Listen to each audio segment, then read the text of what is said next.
जिसका अपना सियासी मकान नहीं होता, जिसके पास अपना मकान नहीं होता, जो किराए के मकान में रहता है, वो मकान मालिक कभी नहीं होता, किराएदार होता है। और मजलिस आप लोगों को मकान मालिक बनाने आई है।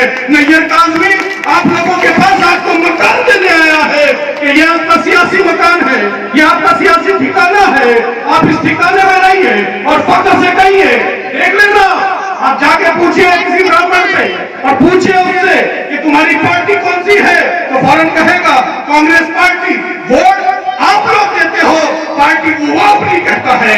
आप बनिया पंजाबी के पास जाइए, ठाकुर के पास जाइए, आप उनसे कहिए कि तुम्हारी सियासी पार्टी कौन सी है, तुम्हारी सियासी जमात कौन सी है, तो पता है क्या कहेगा?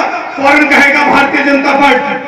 आप किसी दलित भाई के पास जाइए, उससे पूछिए तुम्हारी पार्टी कौन सी है, तो कहेगा बहुजन समाज पार्टी। आइडियोलॉजी का फर्क हो सकता है, लेकिन कहेगा यही। आप यादव भाई के पास जाइए, उससे पूछिए तुम्हारी पार्टी कौन सी है, तो जानते हो क्या कहेगा? समाजवादी पार्टी। तुम्हारा नेता कौन है? माननीय मुलायम सिंह जी, माननीय अखिलेश जी, बहन जी, सब अपने अपने नेताओं के नाम गिनवाएंगे।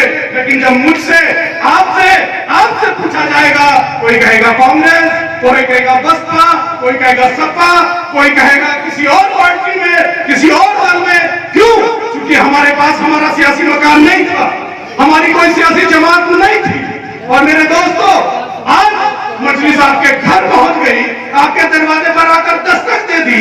और घेसूपुरा गांव के लोगों, मेरी आवाज जहां तक मेरी सरदार माएं और बहनें जो सुन रही हो, चूंकि जिम्मेदारी उन पर जाता है। हमारी माँ जब अपने बच्चे को दूध पिलाती है तो उसको दूध में सच्चाई होती है।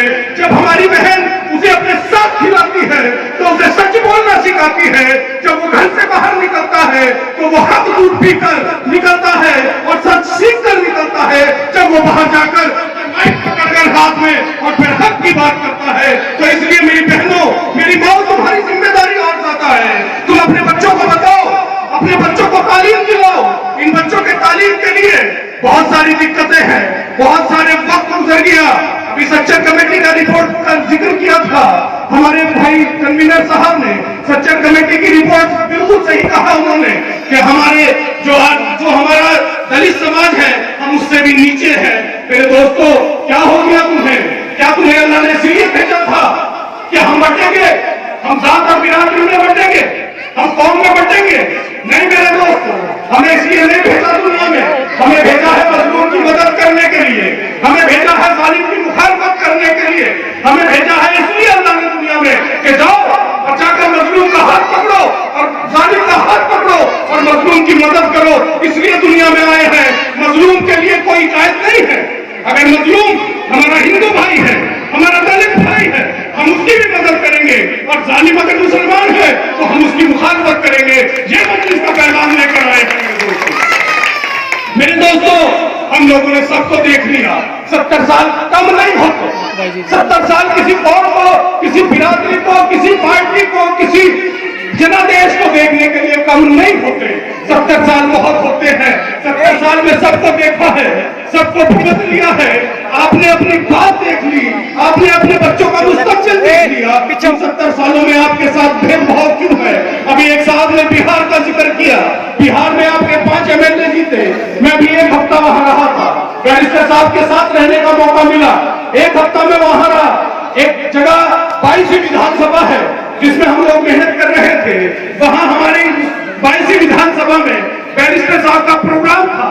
तो हम लोग देखने गए कि हेलीकॉप्टर कहां उतरेगा, बैरिस्टर साहब कहां से आएंगे, स्टेज पर कहां बैठेंगे, वो सारा मुआयना करने के लिए हम लोग एक दिन पहले चले गए। शाम का वक्त था, ठंडक बहुत हो रही थी, खुला मैदान था, हवा तेज चल रही थी। क्योंकि महानंदा नदी किनारा है, कोसी नदी का भी किनारा है और वही प्रोग्राम था। मैंने पूछा कि इसके पास कुर्ता नहीं है तो शर्ट होगी, शर्ट पहना दो। तो कहने लगी इसके पास कपड़े नहीं। मैं बहुत हैरान हो गया कि 5 साल का बच्चा और उसकी फटे हुए बनियान में, और उसकी मां कह रही है कि इसके पास कपड़े नहीं है। कहने लगी इसके पास 3 साल से कपड़े नहीं। मैंने कहा और आपके पास? कहने लगी मेरे पास एक साड़ी है, यही साड़ी है। तो मैंने पूछा कपड़े कैसे बदलती? कहने लगी कि आधी को बांध लेती और आधी को धो लेती। इस तरह से जिंदगी गुजारते हैं। मैंने पूछा इसके अब्बा कहाँ है? कहने लगी बाहर काम करता है। तो मैंने कहा वो पैसे नहीं भेजते? कहने लगी भेजता है, जितना भेजता है एक टाइम खाने में पूरा होगा। एक टाइम खाना मिल रहा है। 71 साल मुल्क की आजादी, 30 साल कांग्रेस, 15 साल लालू, फिर 15 साल नीतीश, अब फिर नीतीश, और वो सीमांचल, और वो 4-5 साल का बच्चा 3.5 साल से कुर्ता नहीं। क्या है ये मुल्क? क्या हो रहा है इस मुल्क में? कौन, किसकी सरकार, कौन चला रहा है? मेरे दोस्तों, सिर्फ बांट रहे हैं। वहां जाकर देखा, गुर्बत का आलम पता चला। हम लोग अच्छे में रह रहे हैं, जन्नत में रह रहे हैं, हमें एहसास नहीं है गुर्बत क्या चीज है, फाका क्या चीज है, भूख क्या चीज है, प्यास क्या चीज है, हमें एहसास नहीं है मेरे दोस्तों। सिर्फ इसलिए कि हमने, वो कहते हैं ना कि सावन के अंधे को हरा हरा नजर आता है, हम सावन के अंधे हैं। हमने अच्छे वक्त में आंख खोली, सब कुछ हमारे पास है, लेकिन गुर्बत हमने नहीं देखी, और अल्लाह से दुआ अल्लाह दिखाए भी ना। लेकिन मेरे दोस्तों, वो भी हमारा भाई है, जो गरीब है वो भी हमारा भाई है। उसका मजहब कुछ भी हो, वो हिंदू हो, मुसलमान हो, सिख हो, ईसाई हो, दलित हो, अगड़ा हो, पिछड़ा हो, जाट हो, गुर्जर हो, लेकिन है तो हमारा भाई। आदम की औलाद है, खून उसमें हमारा ही है, खून अलग नहीं हो सकता। लाल खून मेरा है तो उसका भी लाल होगा। मेरे दोस्तों, मेरा सवाल इस देश की सरकार से है, जो कानून पे कानून लाती है, किसान की बात नहीं करती, मजदूर की बात नहीं करती, नौजवान की बात नहीं करती, बात करती है किसकी? बात करती है लव जिहाद की, बात करती है हिंदू मुस्लिम की। मेरे दोस्तों, नफरतों का जहर खोलने की बात करती है, और मजलिस अब यही काम करेगी कि वो नफरतों का जहर खोलेंगे, हम मोहब्बतों की खुशबू फैलाएंगे। इंशाअल्लाह मजलिस का हर एक शख्स अपने लोगों से, अपने मुल्क के रहने वाले लोगों से, चाहे हिंदू, मुसलमान, सिख, ईसाई, दलित, अगड़ा, पिछड़ा, किसी मजहब का हो, मोहब्बत करना सीखो। मेरे दोस्तों, मोहब्बत बड़ी चीज है। मोहब्बत जानवर से कर लो, वो भी आप कुत्ते से भी कर ली जाए तो वो भी पैरों में लौटना शुरू कर देता है। जानवर से कर लो, आवाज तो आपकी आवाज पर चलाएगा। ये मोहब्बत की कशिश है। आप लोग यहाँ बैठे हो, आप लोग इतनी गौर से सुन रहे हो, वो सिर्फ इसलिए सुन रहे हो कि ये बैरिस्टर असदुद्दीन ओवैसी की मोहब्बत, ये मोहब्बत है मेरे दोस्तों, उस शख्स से मोहब्बत है। मैं यहाँ चिल्ला रहा हूँ, उस शख्स से मोहब्बत है, आप अपनी कौम के दर्द के लिए। मेरा चिल्लाना सिर्फ इसलिए है, एक दोस्त मेरे से कह रहा था कि नहीं भाई बहुत जज्बाती हो जाते हो। मैंने उससे कहा कि मियाँ मैं शेर हूँ, मियाँ मैं शेर हूँ, शेरों की गुनगुनाहट नहीं जाती। मैं लहजा नर्म भी कर लूँ तो झुंझुनाहट नहीं जाती। मैं अगर लहजा नर्म भी कर लूंगा, मेरी झुंझुनाहट नहीं जा सकती। मेरे दोस्तों, क्योंकि फिक्र इन बच्चों के मुस्तकबिल की है, फिक्र आने वाले कल की है।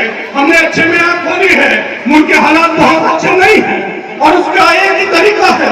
उसका तरीका सिर्फ यह है कि अगर इत्तेहाद कर लोगे, अगर साथ बिरादरी, तेली, जुलाया, नाइक, कसाई, काजी, शेख, सैयद, पठान, इनसे ऊपर उठो और उठकर अपनी कौम की बात करो, अपने मुल्क की बात करो, अपने मुल्क से मोहब्बत की बात करो। मेरे दोस्तों, देखना ये आपकी पार्टी एक नया कीर्तिमान स्थापित करेगी इस देश के अंदर इंशाअल्लाह। मजलिस इत्तेहादुल मुस्लिमीन असदुद्दीन ओवैसी कदम बढ़ाओ। मेरे दोस्तों, आज जहद करो, चूंकि अब वक्त बहुत कम है, चूंकि हमारे बच्चों के मुस्तकबिल की बात सड़क पर यहाँ मीटिंग करने से नहीं हो, हमारी मुस्तकबिल की, हमारे आने वाले कल की बात यहाँ नहीं हो सकती। हमारी बात कहाँ होगी? हमारी बात या तो असेंबली में होगी, या पार्लियामेंट में होगी, या जिला पंचायत में होगी। वहां आपकी सड़क का फैसला लिया जाएगा, वहां आपके नलके का फैसला लिया जाएगा, वहां आपके हाउस टैक्स का फैसला लिया जाएगा, वहां आपके बच्चों के तालीमी निजाम का फैसला लिया जाएगा। आप सड़क पर कितनी भीड़ इकट्ठी कर लो, कितना ही गैरकाज में चिल्ला ले, कुछ होने वाला नहीं है। कानून जहां बनते हैं, डेमोक्रेसी का यही रूल है, लोकतंत्र का यही रूल है। जिस मुल्क में संविधान हो, जिस मुल्क में रूल्स हो, जिस मुल्क में कॉन्स्टिट्यूशन अप्लाई किया जाता हो, उस मुल्क में कानून जो बनता है वो पार्लियामेंट में बनता है या असेंबली में बनता है, घर पर बैठकर नहीं बनता। मेरे दोस्तों, सड़क पर इकट्ठे होने से नहीं बनता। सड़क पर इकट्ठा होना सिर्फ इसलिए है कि अब इत्तेहाद कर लो, अब मुत्तहिद हो जाओ। अब मुत्तहिद होकर मेरे दोस्तों, मुत्तहिद होकर जिस दिन आपने अपनी सब चीजों को भूलकर कौम की बात कर ली, क्योंकि एक शख्स बैरिस्टर असदुद्दीन ओवैसी है जिसने कभी सदन में क्वेश्चन पूछा तो कभी कौम की बात नहीं की, कभी उसने मजहब की बात नहीं की, जिसको नुकसान